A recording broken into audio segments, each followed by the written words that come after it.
tips para magpapakit sa crush. First step, kilalanin mo muna siya. And then, second, kung malaman mo na ang lahat sa kanya, try to be close to him.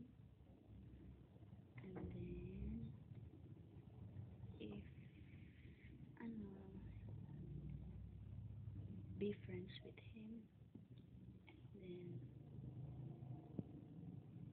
then try to contact him.